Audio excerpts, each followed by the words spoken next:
Jadi di antara syafaatnya Quran itu orang nggak jadi masuk neraka. Jadi syafaat itu ada dua, dari neraka diangkat ke surga, dan itu bisa lama itu. Tapi kalau syafaatnya Quran itu yang belum masuk neraka supaya nggak jadi masuk neraka. Karena neraka juga punya aturan, dia juga kena aturan fikih. Jadi, lo betul ini, saya ada guyon.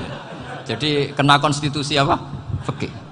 Sama tak ceritani syafaatnya Quran itu ada orang itu beling itu fasik. Itu dia hafal surat Tabarok. Hafal betul. Tabarakalladzi biyadihil mulku wa huwa ala kulli syai'in qadir alladzi khalaqal mauta wal hayata. Pertanyaannya gini, boleh enggak orang menginjek surat Baqarah? Boleh enggak? Enggak. Padahal orang hafal Quran itu artinya ayat itu ada di hatinya. Fa inna wa ta'ala la yu'adzibu qalban wa al-Qur'ana. Allah tidak akan menyiksa hati yang menyimpan Quran, yang jadi flash disknya Quran, yang jadi rekaman Quran. Singkat cerita orang ini hafal. Pas ketemu Mungkar Nakir prosedur kan, ini orang fasik mau diantemin sama Mungkar Nakir. Prosedur ya, dia kan prosedur standar. Si surat Tabarok akhirnya menjelma jadi seseorang yang gagah berani. Kamu nggak boleh nyiksa orang ini. Saya ini kalamullah. Kalau kamu nyiksa dia berarti nyiksa saya. Kamu berani sama kalamullah. Wah ya tidak berani jadi Mungkar Nakir. Tapi orang itu nakal, harus saya gebukin. Tapi kata Quran tadi, tapi saya di situ pasti kena saya. Oh debat, nggak ada lajnahnya, ini nggak ikut. Kalau Gus Wirjon ikut jadi lajnah. Kalau jadi lajnah pasti kroninan. Kalau santrinya dimenangkan nanti. Akhirnya debat. Ya sudah kita ketemu Allah. Akhirnya Mungkar Nakir sama Quran tadi surat Tabarok datang, sowan sama Allah. Terus kata Allah, memangnya kenapa Mungkar Nakir? Saya harus nyiksa dia karena dia fasik ya Allah.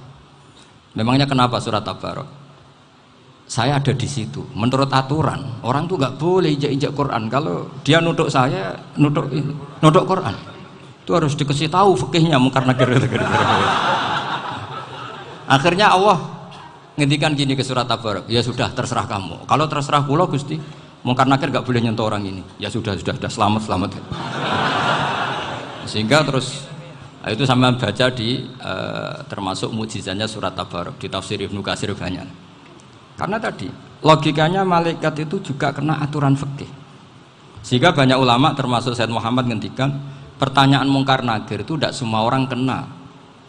Kalau semua orang kena nanti kalau tanya Nabi Muhammad, waman nabiyuka? Kacau kan jawabnya. Nabi kamu siapa? Lu saya ini nabi. Ya kan? Lah nanti kalau pas ketemu Nabi Ibrahim, waman abuka? Jadi repot kan? Makanya ada kiai yang guyon kalau ditanya, "Marabbuka?" Saya ini guru tauhid sembrono. Saya ini ngajar Ummul Barohin, kamu tanya Marabbuka. Masyhur itu keramatnya Imam Malik itu. Ada Ashabu Malik, rajulun min ashabi Malik. Beliau ditanya Mungkar Nakir, "Marabbuka manabiuka?" Imam Malik datang, ini seumur-umurnya itu ngajar tauhid. Kok kamu bedai enggak sopan kamu? Dan kita berharap barokah sampean ngaji nanti itu. Yes. Malaikat itu anak sungkane gitu. Jadi itu ada. Dan saya meskipun guyon itu serius. Bedanya orang alim sama ndak itu di situ. Kalau orang alim itu guyon itu masih bener, masih serius. Coba saya bacakan ayatnya. Ala inna auliya Allahi la khaufun alaihim wa lahum yahzanun. Terus lahumul busyra fil hayatid dunya fil akhirah. Artinya kalau Mungkar Nakir dengan penampilan garang gitu, berarti ada ketakutan apa enggak? Ada, padahal ciri utama walinya Allah tidak ada ketakutan. Makanya itu termasuk dalilnya Sayyid Muhammad, tidak semua orang alami seperti itu karena wali-wali itu la khaufun alaihim wa lahum yahzanun. Wah anak kiai ketemu karena kerja wedi tidur wedek. Iku dresege ora kok pertanyaan tok, nak konan santri piye? Lho isen wis kiai dihanjuti Mungkar Nakir. Malu gak kira-kira? Mesti pelengahan konan santri piye? Nah jawabannya gampang karena pernah ngajar tauhid. Makanya Sayyidina Ali ini cerita ini ada di kitab Nurul Dzolam. Sama lihat di kitab Nurul Dzolam karangannya Syekh Nawawi Banten. Itu Sayyidina Ali itu ya, andekan orang biasa mungkin ya agak-agak hasut, tapi ini wali gak boleh kamu katakan hasut. Dia itu mangkal sama Umar. Orang kok setiap orang pernah dibentak. Apa dia berani bentak Mungkar Nakir? Penasaran dia. Bagaimana kerengnya Umar itu berlanjut enggak gitu kira-kira. Akhirnya minta, ya Allah saya minta kasyaf. Ya karena yang minta Sayyidina Ali karena mau wajah dituruti sama kasuf. Dilihat Sayyidina Umar pas meninggal itu. Jadi hasud itu ya kadang penting asal baik. Loh betul bahasa Kanjeng Nabi kadang la hasada illa fisnaten. Itu Nabi membahasakan ya hasad. Gus Verson saja yang nafsirkan ghobtoh itu kan gaya-gayanan sebagai ulama. Aslinya Nabi ngendikannya itu la hasada illa fisnaten. Ulama yang ganti itu namanya ghobtoh. Wong Nabi sendiri nyebut hasad kok kamu tafsiri ghobtoh. Ya hasad ya hasad. Udah enggak usah ditawil-tawil pokoknya gitu. Kalau sampean nggak percaya nggak apa-apa. Kok gitu aja kok repot. Karena sampean nggak percaya kemungkinannya dua. Satu nggak ngerti. Dua sama-sama alim kan dari awal kalau sama-sama alim kan laisali alimin ayuqallida aliman akhor. Kita nggak perlu saling mengikuti. Ngapain hasud? Biasa aja. Akhirnya Sayyidina Ali kasut. Pas Umar bangun, setelah mati kan bangun, setelah meninggal bangun. Munkar Nakir datang dengan perang yang sangat garang. Itu digambarkan Sayyidina Ali matanya itu kal kidril ghali. Kayak apa? Kendil yang apa? Menganga. Wah, seru. Sayyidina Ali senang, paling takut ini Umar. Senangnya bukan main. Wah, ini mesti takut Umar. Biasa. Ternyata enggak, Umar malah bangkit. Woi, Munkar Nakir. Kamu tahu menghadapi siapa? Itu betul ya? Kamu itu menghadapi temannya ahabbal khalqi ilallah. Yang diandalkan temannya bukan dia. Kamu tahu yang kamu hadapi, saya ini teman kekasihnya Allah. Jadi boleh kamu mengandalkan Mbak Virjon. Tapi nanti resikonya Munkar Nakir tanya, itu Virjon siapa? Wah itu masalah kan. Makanya syaratnya wali itu harus ma'rufun fis sama. Di langit sudah populer. Makanya dulu ada orang yang saking seninya Abdul Qadir ditanya apa saja jamnya Abdul Qadir Al-Jilani itu aman karena beliau populer. Makanya program kita harus populer dulu di langit. Nah, itu nanti kalau dicatut oleh santri-santri nggak apa-apa. Kalau nggak populer nanti dicatat itu siapa? Masalah ini. Umar itu yang dibanggakan itu, kamu tahu saya siapa? Ya enggak tahu, saya ini temannya kekasihnya Allah. Temannya Muhammad, iya Muhammad Rasulullah. Wah mikir, waduh, repot. Loh di dunia aja gitu kan, temannya presiden, temannya panglima, apalagi ini temannya Sayyidul Awalin wal Akhirin. Di dunia aja bilang temannya presiden, menteri, orang sudah takut, apalagi ini temannya Sayyidul Awalin. Hanya Munkar Nakir terus konfirmasi sama Allah, gimana ya Allah ini ngadepi. Sebetulnya yang diandalkan itu temannya, bukan dia. Wah, akhirnya sama Allah dibilang, ya bu, ya sama seorang seperti itu bu yang sopan. Terus semenjak itu Munkar Nakir itu nggak selalu berpenampilan seperti itu, sangat. Jadi semoga itu konsisten sampai nanti. Jadi kamu kalau ingin nggak takut Munkar Nakir, jadi wali dulu. Karena syaratnya tadi hanya wali sing la khaufun alaihim wa lahum yahzanun lahumul busyra fil hayatid dunya fil akhir. Jadi orang itu kalau ngaji itu harus khatam.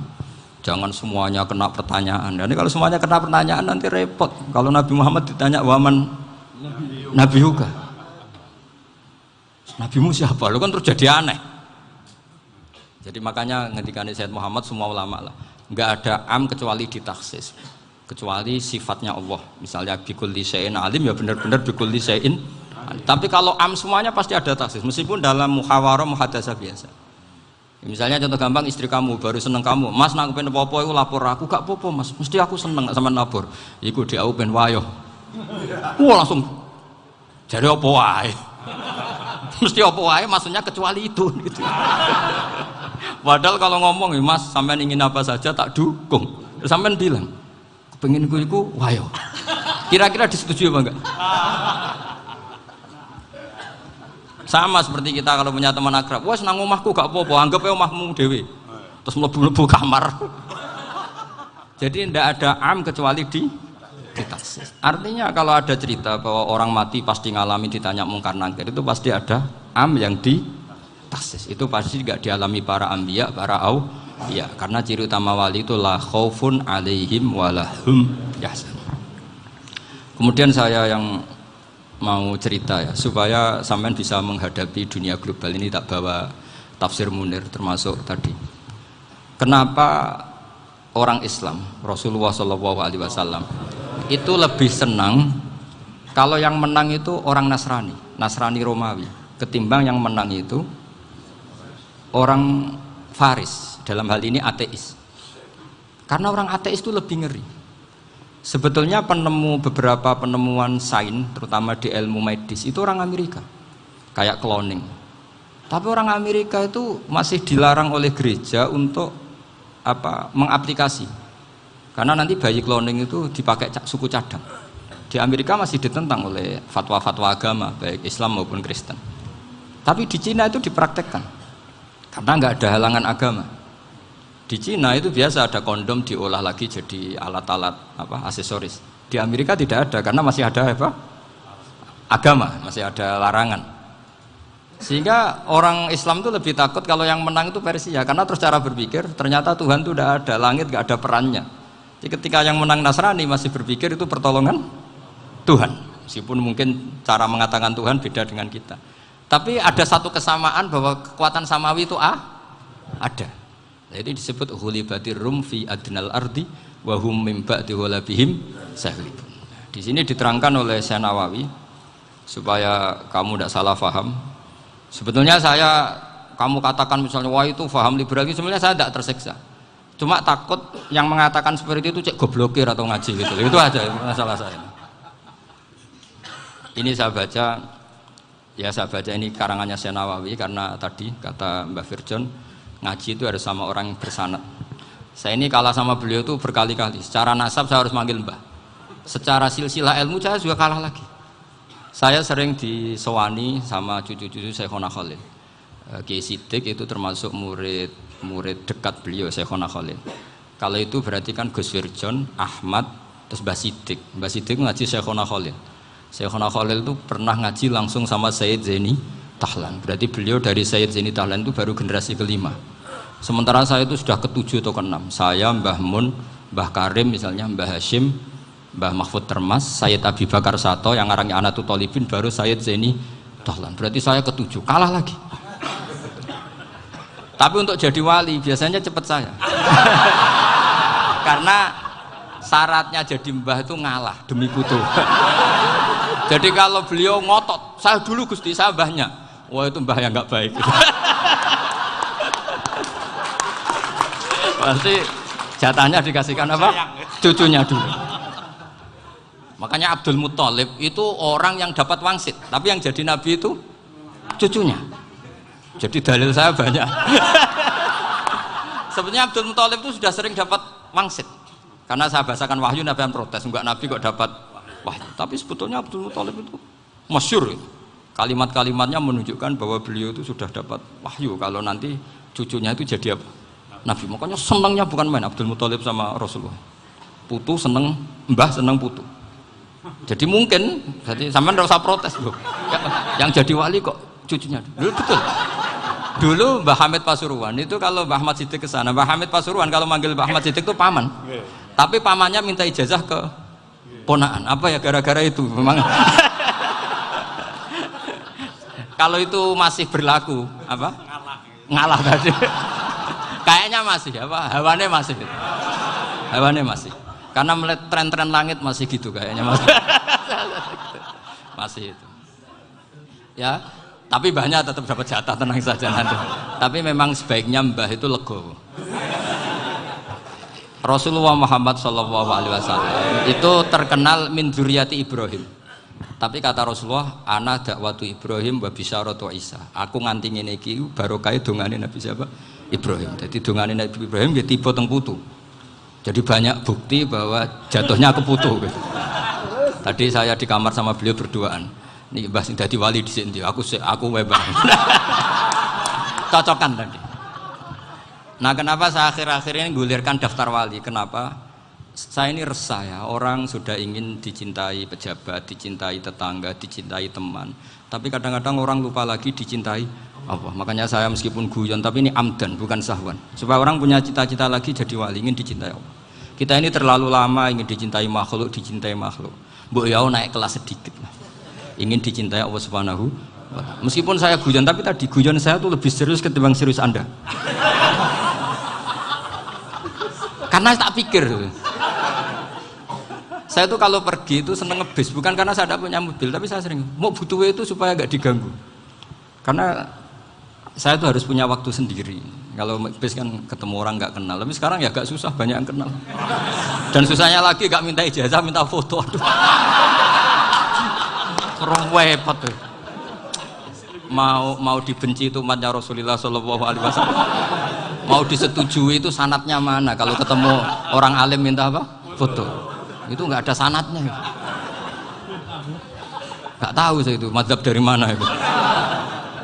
Ya mazhab milenial yang jelas itu kan. Ini tak baca ya biar dapat, karena ini kenangan saya sama Mbak Ahmad Siddiq. Saya masih ingat betul beliau ngisi kholnya Mbak Abdullah bin Umar, berarti abahnya Mbak Hamid. Karena mbah saya itu Fatimah binti Khalid bin Umar, kalau Mbak Hamid itu Hamid bin Abdullah bin Umar. Itu saya masih ingat betul zaman itu Mbah Hamid siap khol di Lasem itu rawuh, dan saya derek mbah saya karena masih misanan datang ke Lasem. Itu beliau pas itu ngisi sama Mbah Mun. Mbah Mun masih muda, Ki Ahmad Siddiq sepuh senior. Itu beliau cerita bahwa dulu ketika Indonesia dijajah Jepang itu para kiai mimpi dibacakan ayat ghulibatir rum fi adnal ardi wa hum min ba'di ghalabihim. Terus ada kiai yang tanya, takwilannya gimana? Ya nanti Jepang pulang bukan karena kita yang mengalahkan, tapi Jepang ada yang mengalahkan sendiri, meskipun tidak kita. Kayak dulu Faris tidak dikalahkan Islam, tapi dikalahkan Romawi, tapi yang senang umat Islam. Wa yauma idzi yafrahul mu'min. Itu luar biasa ulama-ulama kita. Delalah kejadiannya Indonesia seperti itu. Yaitu kita tidak mengalahkan Jepang, tapi Jepang pulang sendiri karena dikalahkan apa? Sekutu. Ya ini saya baca. Ini tidak usah dicek bacanya benar apa enggak, sudah aman apa? Aman. Karena kalau saya salah itu ya sengaja. Artinya ya sengaja saja. Ya biasa maksudnya. Saya kemarin ngisi di Pondok Peloso, di Pondok Al Munawir Jogja. Salah itu ada dua, ada salah memang benar-benar salah. Itu enggak apa-apa, bisa dimakfu. Karena mesti sangke wong goblok salah yang terus itu. Ada salah bawaan ilmu, itu repot tuh dadaninnya. Karena misalnya kita yang biasa belajar qiraah sabah wayah sibuhu, mesti diulang lagi wayah sabuhu. Karena qiraahnya Imam Asim itu hasibah yah sabu bi fathis sin. Sementara kita kalau ngaji kitab kulino yahsibu. Sehingga kita yang biasa belajar sabah itu kalau baca kitab itu kayak orang bingung. Kadang-kadang yang ngaji juga bingung. Gus Pak mau di bulan pilih ini. Ya tepat-tepatan. Ada yang mengatakan Gus Pak bingung, ada yang mengatakan Gus Pak alim alamah. Ya tepat-tepatan nasib tadi. Karena memang ya sabah memang seperti itu. Misalnya kufuan. Kufuan itu Imam Asim baca kufuan. Tapi beliau punya murid namanya Syu'bah. Itu kalau baca kuf'an. Makanya kita itu, ini kan khataman Quran ya, jadi saya menyinggung sedikit tentang qiraah sabah. Tadi beliau juga sudah tak kasih kitab saya Hifdzuna li Hadal Mushaf. Sama tak ajari latihan sabah, memang angel ya. Makanya yang nggak bisa itu wong pinter, sudah tahu angel ya nggak usah diteruskan kan. Orang menghindari barang angel itu pinter apa goblok? Pinter. Berarti wong goblok pinter. Saya tuh makanya sama orang goblok tuh respect. Jadi orang alim tuh angel apa gampang? Angel. Menghindari barang angel pinter apa goblok? Loh, orang menghindari barang angel pinter apa goblok?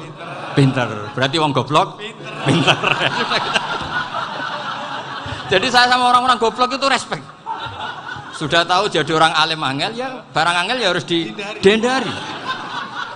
Makanya saya ini insya Allah umatnya Nabi yang termasuk yang terbaik. Amin. Karena mencintai umatnya Nabi termasuk yang goblok. Waduh. Itu tidak gampang itu. Karena tadi sudah tahu ya. Seperti itu loh orang naik Panjat Pinang itu yang naik karena ingin hadiah. Yang nonton sudah tahu wah licin kok dinaikin mau keplodok ya. Tapi orang sepakat yang nonton juga pinter karena sudah tahu ribet kok. Tukun yang pasar kena lah apa mana. Sama juga gitu. Ngalim tafsir angel, ngalim fikih angel. Ada karek ngaji ngerekam kan gampang. Itu pinter apa goblok? Pinter. Iya. Makanya kula niku mbok burohno ngono tok. Saya tadi dinasihati Mbak Firjon, muga-muga hati saya selamat. Saya itu meskipun kata orang banyak, muhibbin saya banyak, tapi saya insya Allah tidak riya. Saya itu pakai kitab namanya Tasbitul Fuad, itu karangannya Said Abdul Al-Haddad. Ketika beliau punya muhibin banyak ditanya, bagaimana ya Habib Anda menjaga hati Anda? Jamnya Said Abdul Al-Haddad itu unik. Innama azzamu Allah. Mereka itu sebenarnya menghormati Allah. Cuma butuh sarana, dan itu saya. Jadi saya tahu sampean semua itu mencintai Quran, mencintai sunnah Rasul, mencintai hadis-hadis Rasul. Cuma sampean kan karena nggak paham, terus manfaatkan saya. Jadi sebenarnya saya ini korban. Korban. Jadi saya mau riak gimana? Korban kok mau. Bangganya di mana tuh? Coba sampean misalnya ngaji tafsir, belajar sendiri kan susah. Terkibnya susah, maknanya susah. Bahkan beli kitabnya kadang nggak kuat. Loh, untuk jadi alim tafsir itu kan harus beli kitab. Loh, saya sering belajar kitab itu jutaan. Tafsir Tobari, saya pernah beli kitab Fakhrur Razi itu berapa coba? 27 jilid. Karangannya Fakhrur, belum karangannya ulama modern Imam Sya'rawi. Itu berapa jilid? Itu jutaan. Saya kemarin juga dihadiahi kitab Pak Quraish Shihab namanya Faidul Bari fi Syarhil Bukhari. Pak Quraish Shihab yang terkenal. Dia sering diskusi sama saya. Saya ngasih hadiah beliau ngasih hadiah saya. Oh itu harganya nggak kuat. Tidak kuat kadang di Indonesia nggak ada coba. Dan sama orang hebat menghindari kesulitan itu. Nah, kesulitan itu, sebab ngaji ikut, kalau nggak paham dirukok rekamannya sudah gitu. Pinter mana sampean sama saya? Pinter sampean kan? Bikin sosis susah, beli aja kok repot kan? Nah, makanya nggak boleh orang bilang, wah aku goblok reso tafsir, aku wong pinter. Makanya nanti kalau saya ketemu Nabi tidak termasuk orang yang mentahkir orang Islam. Kafabil mari isman ayah kira akhahul muslim. Jadi cukup orang itu dosa kalau menyepelekan orang Islam, termasuk darani sampean goblok itu dosa. Caranya nggak darani goblok ya tadi di logika tadi. Alim itu angel, gendari angel itu pinter, berarti wong bodoh pinter ya sudah gitu. Tapi tetap bodoh. Tapi ini satu cara untuk saya respect gitu. Coba orang yang ngaji tafsir saya banyak, mungkin ribuan. Itu sebetulnya mencintai Quran. Karena Quran adalah kitab suci yang panduannya umat Islam. Sangat mencintai Quran. Terus kemudian mereka nggak paham. Terus mencari orang yang memahamkan. Burono lah cara Jawane. Terus keren saya itu di mana coba? Lah terus mereka kurang ajarnya gini, kalau paham itu ya alhamdulillah paham. Kowe nak ngaji Gus Bae ngono tok. Tapi nek ora paham, ora nyalano akal. Mari Gus Bae nerangno cepet, mulane gak paham. Ora kok nyalano teke sing lelet. Maksud kan masyaallah naudzubillah tenan. Sebetulnya tingkat kurang ajarnya tinggi Gus sebenarnya. Jadi kalau nggak paham itu kadang nggak nyalahno uteke. Kayak mau misalnya, mau mari mikir ra jelas. Padahal misalnya jelas ora mesti paham, bodoh. Paham? Jadi kata Said Abdul Haddad, innama azzamu Allah. Sebenarnya mereka itu sangat menghormati Allah. Makanya kita nggak perlu mengatakan wasilah itu kafir, nggak akan. Karena orang tawasul sama Rasulullah itu ingin dapat ridhonya Allah lewat orang yang dicintai Allah. Kita mencintai wali sebenarnya, wah itu kekasih Allah. Kita mencintai itu karena mencintai Allah. Sama seperti gini, kamu mencintai kangkung apa enggak? Sebenarnya sama sekali enggak. Tapi kamu ingin sehat, ada asupan gizi. Kamu ingin tubuh kamu sehat, butuh asupan gizi. Kemudian kamu makan kangkung. Apa terus kamu cinta kangkung kan enggak? Cinta kesehatan kamu sama. Orang yang mencintai saya sebenarnya ingin kepuasan rohani. Saya kan termasuk kiai yang torekonya gampang. Ini swarga kan akhirnya penggemarnya banyak. Coba kalau kamu ini neraka. Jadi sebetulnya Anda mencintai kepuasan Anda sendiri. Nah, saya ini korban. Makanya untuk masuk surga cepat saya. Korban itu cepat. Da'watul mazlum la turaddu kan gitu. Laisa bainahu wa bainallah hijab. Jadi saya kalau dongo langsung seret langit. Karena mazlum. Saya sinau tafsir itu Pak, sampean bayangkan ada tafsir itu sudah 27 jilid. Sekarang Fakhrur Razi itu bulatnya bukan main. Karena dia ahli filsafat. Bulatnya Masya Allah. Sudah gitu sinau Jalalain kadang dikomen oleh Sawi. Sudah kita percaya Jalalain jebule dibuli Sawi. Percaya Sawi dikandani, "Oh iku Maliki ra Sawi." Oh, ribet. Sudah gitu sinau Qurtubi, sinau tafsir Tobari itu susahnya. Belinya susah, belajarnya susah. Padahal saya punya keluarga, punya istri, punya anak. Bayangkan kalau istri saya rewel kayak istri sampai. Wah itu. Tapi alhamdulillah enggak. Sama sekali enggak. Allah sudah milihkan, wah ini bahaya kalau punya istri rewel. Imam Sibawai itu kitabnya banyak, tapi yang terbukukan hanya kitab Sibawai. Karena beliau kalau sudah belajar lupa istri. Hanya pas beliau di pasar, kitabnya dibakar semua sama istrinya. Karena dianggap saingannya. Ternyata yang dicerai tidak kitabnya, malah istrinya. Itu Imam siapa? Sibawai. Tapi alhamdulillah kitab saya nggak terbakar, aman. Saya teruskan ya. Jadi untuk menjaga riya dilatih innama azzamu Allah. Sebenarnya mereka itu menghormati Allah. Sehingga wasail-wasail itu sebenarnya nggak pernah jadi subjek pelaku utama, tetap Allah. Sebab itu kata Sayyid Muhammad, kamu kok mengatakan wasilah itu kafir itu gimana? Ketika innallaha qad ba'atsa lakum taluta malika. Talut itu ya manusia. PD-nya itu apa?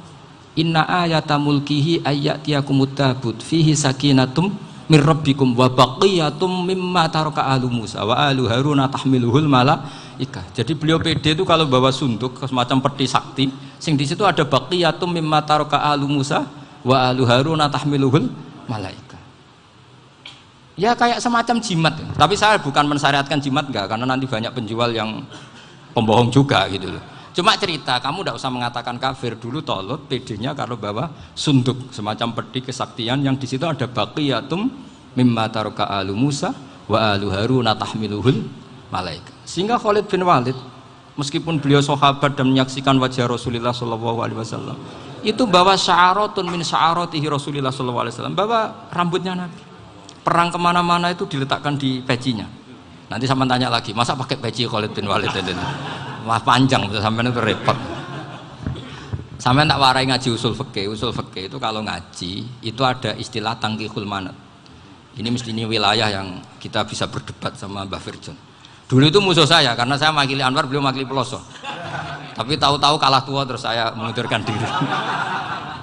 Di fikih itu ada istilah, ada tangkihul manat, ada tahqiqul manat, ada tangkihul manat. Tangkih itu kira-kira gini, lafadz hadis itu dibuang sekian untuk tahu bahwa itu madarul hukmi.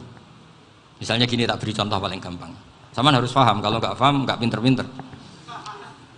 Ja'a a'rabiyun ila Rasulillah sallallahu alaihi wasallam. Ya karena ini menghormati Mbah Ahmad Siddiq, saya orang alim, jadi ngaji ini tetap ada suasana alim. Ya harus ada suasana alim. Nggak perlu jadi orang alim tadi, susah. Sudah ngedari susah itu pintar. Sudah itu aja. Jadi orang alim susah, ngedari barang susah pintar. Berarti orang tidak alim pintar. Nah, meskipun tetap sudah itu pegangi sampai mati nanti. Loh, jadi orang alim itu repot. Itu kata Imam Ghazali, kalau orang alim kalau mau masuk surga itu sama Allah nggak boleh. Kif, kamu nggak boleh langsung masuk surga. Coba cari umat kamu, syafaati dulu. Nah, saya takut nyari sampean nggak bisa kembali. Saya tidak punya rencana itu. Pokoknya mau masuk. Golek sampean kuaduan balik raroh dewe, wah repot nanti saya. Berat jadi orang alim itu berat. Ya saya teruskan ya. Ada tangkihul manat. Ja'a a'rabiyun ila Rasulillah sallallahu alaihi wasallam.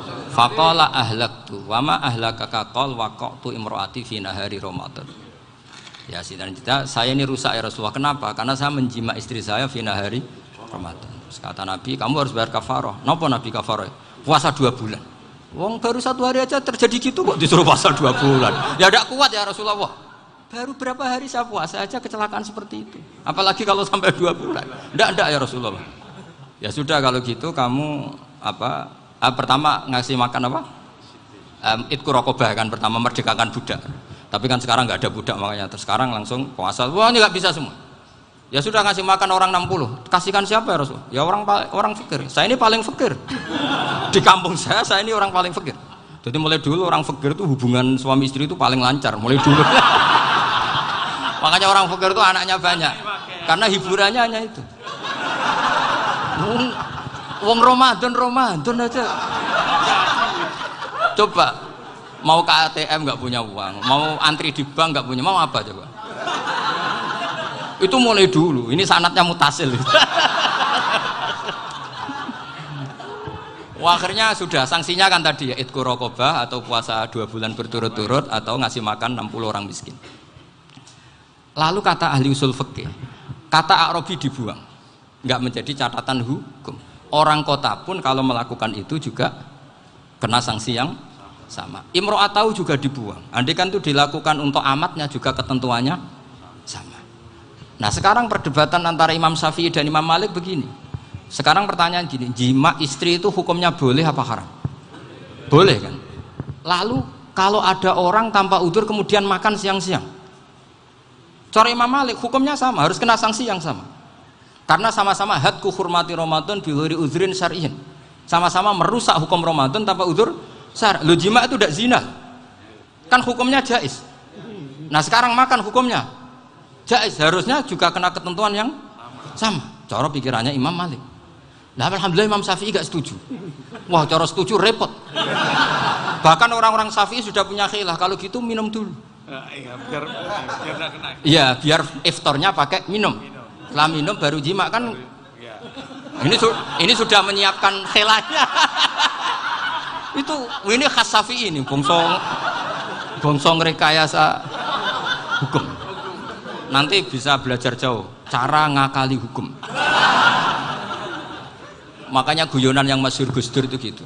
Ada seorang kiai atau Gus lah, ya punya salah, namanya manusia kan punya salah, entah cangkruk entah apa, pokoknya punya salah.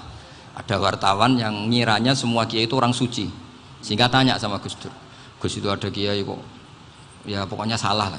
Tapi jangan bayangkan dosa besar, enggak, kecil-kecil aja. Itu gimana itu? Padahal kiai kan orang suci. Jawabnya Gus Dur lucu. Ya justru yang boleh salah itu para kiai. Kalau kamu nggak boleh.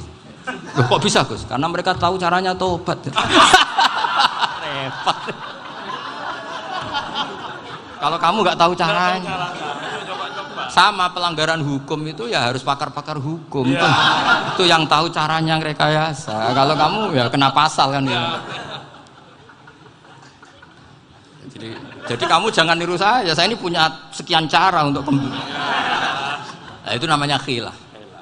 Makanya kata Sayyid Muhammad, kamu tidak usah anti khilah, karena Abu Hanifah itu membolehkan khilah, kitabul khiyal. Yang penting kamu soleh dulu, setelah soleh nanti Allah maklumi. Soleh dulu, syaratnya soleh dulu. Kalau tidak soleh jangan. Contohnya gini, ada orang mau puasa lemes sekali, mau makan, gampang. Kalau langsung makan kan kayak hadku hormati Ramadan biwari udrin syar'iyyin. Aku langsung mau jembera sowan Mbah Firjon. Sudah status saya apa? Musafir. Ya sudah, berangkat aja sampai Tuban makan. Nanti kalau nggak jadi ya nggak apa-apa sudah. Kan mulai pergi sudah musafir. Saya tidak tahu nanti malaikat tertarik gebuki nggak tahu. Tapi itu ada khilafnya. Asal soleh lah. Karena kata Sayyid Muhammad dan semua kitab mengatakan itu. Kalau sama nggak tahu ya kebablasan. Nabi Ayub, yang terkenal Gudiken itu siapa? Ayub ya. Itu yang Israiliyatnya akan seru lah. Gudiken dikukur bek kreweng itu terlalu lah kalau itu. Untuk kreweng konti ning Arab ora ono kreweng itu sudah masalah itu. Singkat cerita, Nabi Ayub ketika diasingkan kaumnya itu kan nggak punya sumber makanan. Lah orang lelaki itu mulai dulu egois. Istrinya Nabi Ayub itu cantik sekali, udah cantik, rambutnya bagus. Makanya kamu nggak usah tanya kenapa istrinya Kiai banyak yang cantik. Ya, warasatul anbiya, nggak boleh gitu. Kalau nggak cantik ya warasatul anbiya dari segi balak. Istrinya Nabi itu semuanya cantik. Nggak usah tanya sebabnya apa, pokoknya gitu, semuanya cantik. Singkat cerita, beberapa kali istrinya Nabi Ayub itu kerja demi bisa nafkahi Nabi siapa? Suatu saat itu tidak ada pekerjaan yang cukup untuk beli roti. Satu-satunya peluang dapat rezeki itu putrinya raja itu rambutnya berondoli. Terus ada sayembara siapa yang rambutnya bagus mau dibeli. Sampai rambutnya istrinya Nabi Ayub itu dijual. Nabi Ayub tersinggung karena itu mengurangi kecantikan. Jadi lelaki mulai dulu gitu. Udah nggak urun kalau istrinya nggak cantik itu komplain. Itu khasnya lelaki. Jadi kalau kamu gitu ada sanatnya juga, tenang saja ya. Komplain ya pegawai itu. Saking mangkelnya Nabi Ayub terus ngendikan la adriban naki mi'ata sautin. Kamu akan saya pukuli dengan mi'ata sautin atau dengan 100 cambukan. Atau mi'ata dikhtin atau mi'ata apalah sesuai konteks zaman itu. Engko nak muni pecut tuku konti kok ribet lagi. Singkat cerita akhirnya ketahuan bahwa istrinya menjual itu demi Nabi Ayub. Allah nggak ridho kalau kekasihnya yaitu istrinya Nabi Ayub wis perjuangan kayak gitu malah kena hukuman. Tapi Allah juga nggak ingin kekasihnya yang bernama Ayub melanggar sumpah. Padahal beliau sudah sumpah, wallahi demi Allah nanti tak pukul dengan 100 kali. 100 kali dengan lidi lah misalnya, contoh yang gampang tuh lidi. Akhirnya sama Allah dikasih satu solusi. Wa khud biyadika dikhsan fadrib bihi wala tahnas. Ya sudah, lidi itu ikat jumlahnya 100. Terus pukul sekali saja. Anggap saja sudah 100. Iku pangeran sing wari ngakali ngono iku pangeran. Tapi syaratnya soleh. Syaratnya soleh. Jadi kalau kamu anti khilaf berarti anti ajarannya Allah di ayat itu. Wa khud biyadika dikhsan fadrib bihi wala tahnas. Itu dulu ada, ini cerita di Ithaf, ini cerita terakhir, ini sudah, sama jangan nama sudah. Terus pengumuman tadi, yang nggak pernah sepuh ngutang saya itu haram tadi. Karena tadi saya punya kewajiban di rumah yang bisa menggugurkan ya kewajiban yang lebih besar. Lebih besar itu ya tadi, bisa pernah guru, pernah sepuh, yang jelas nggak umur. Umur sampean menang kabeh itu, tua-tua serepot itu. Ada raja itu ganteng kaya, senengannya nikah perawan cantik. Oh, itu semua kampung mesti kenal. Mungkin digilir atau gimana pokoknya. Suatu saat ada pemuda suka sama perempuan yang di kampungnya, cantik sekali. Kemudian pemuda ini ternyata pekerja di kerajaan itu. Tiap hari ditanya, wah itu yang di kamu yang cantik siapa? Mau saya nikahin gini. Wah bahaya ini, saingannya raja. Jadi yang dibidik pemuda tadi itu saingannya. Si raja ini orang yang namanya raja kan gengsinya tinggi. Kaifatang kihuha wa qad ra'aitu qad qabbalaha rajulun. Kok mbok nikah piye? Saya tuh pernah melihat dicium lelaki. Wah, gak mau. Gak gelem wis kadung ditambung lan waqat qabbalaha rajulun. Saya pernah melihat sendiri qabbalaha rajulun, dicium oleh lelaki. Wah, sudah gak minat raja langsung gak keren. Suatu saat pemuda tadi nikahi perempuan itu. Rajanya marah-marah. Kamu lelaki gak punya harga diri gini. Gak punya selera, gak punya harga diri, sudah pernah dicium orang kok tetap dinikah. Bilang ke raja, ta'rif manir rajul, lelaki itu siapa? Abuha. Kamu tahu lelaki itu siapa? Sopo? Abuha. Bapaknya. Saya kan hanya bilang rajulun. Pernah dicium lelaki. Lah pikirannya raja itu lelaki ya kue-kue ngene iki. Tapi butuhe canom mau raja ben gak sida itu aja tuh. Baru kayak digulirkan gitu waqat qabbalah rajulun. Wah nggak mau. Setelah itu suatu saat pegawainya tadi nikahi perempuan. Kamu nggak punya harga diri gini. Kamu tahu mandir rajul apa abuha. Wah nak ngono aku gak apa-apa. Lah monggo sakniki wis bojo kula. Ora trimo wis diambung wis macam-macam. Lah itu namanya khilah. Apa? Khilah. Kalau di Balaghah disebut tauriyah atau apalah. Tapi saya tidak ngajari sampean seperti itu. Sudah pinter sebelum saya ajarin. Bangsa ngakali kan sudah pinter. Ya ini terakhir tak baca Arabnya saja nanti. Bismillahirrahmanirrahim. Biar dapat barokahnya Syekh Nawawi juga barokahnya guru-guru. Bismillahirrahmanirrahim. Wa sababu nuzuli hadil ayati annahu kana baina farisa war rumi qitalun wa kana al musyrikuuna yawadduna an taghliba farisu ar-ruma li anna farisa kanu majusiyan ummiyin wal muslimuna yawadduna ghalabatar rum ala faris liqaunihim ahla kitabin. Jadi zaman dulu orang Islam lebih senang kalau yang menang itu orang Nasrani. Kalau bandingannya ateis, karena bagaimanapun percaya kekuatan langit. Sementara orang ateis sama sekali tidak percaya kekuatan. Apapun bedanya kita dengan Nasrani itu ada kesamaan, yaitu percaya adanya kekuatan langit. Sehingga ketika orang Romawi kalah itu orang Islam ikut susah. Paham ya? Makanya ini tak baca biar sampean enggak macam-macam pikirannya. Fab'atha Kisra saat terusnya, ya pokoknya seperti itu. Akhirnya Rasulullah SAW berdoa lebih senang yang menang itu Rom karena ahli kitab. Artinya apa? Kemenangan ahli kitab adalah kemenangan makhluk atau hamba Allah yang mentautkan kekuatan kita di bumi dengan kekuatan langit. Makanya saya berharap selain kita ikhtiar medis, kita harus memperbanyak istighfar. Bagaimanapun semua itu dari Allah Subhanahu wa Ta'ala. Kita menghormati negara dengan ikhtiarnya, tapi saya mohon sekali kita juga istighfar, karena semua itu juga ditentukan oleh Allah, oleh langit. Ya, saya kira demikian. Assalamualaikum warahmatullahi wabarakatuh.